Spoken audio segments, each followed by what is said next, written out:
எண்ணெயில் வந்து முழுசாக போட்டு அப்படியே ஃப்ரை பண்ணும்போது நமக்கு சத்துக்கள் வந்து வீணாகும். சால மீன் நல்ல சத்துக்கள். இந்த மாதிரி ரோஸ்ட் பண்ணும்போது வந்து நமக்கு அந்த அளவுக்கு சுவாரம் சத்துக்கள் கிடைக்கும். இந்த சால மீனில் என்னென்ன சத்துக்கள் இருக்குன்னு பார்க்கலாம். Vitamin D, omega 3 fatty acids நிறைய இருக்குது.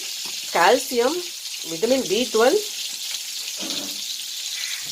அயோடின் கலந்த தாது சத்து, சாம்பல் சத்து, புரோட்டீன் இருக்குது, calcium, selenium,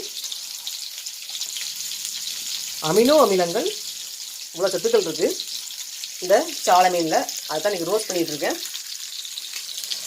Rajesh home cook இந்த லிங்கை கிளிக் பண்ணி லைக் பண்ணுங்கள், சப்ஸ்கிரைப் பண்ணுங்கள். வீடியோ ஃபுல்லாக ஸ்கிப் பண்ண பாருங்கள். சால மீன் ரோஸ்ட் எப்படி செஞ்சு தெரிஞ்சுக்கலாம்.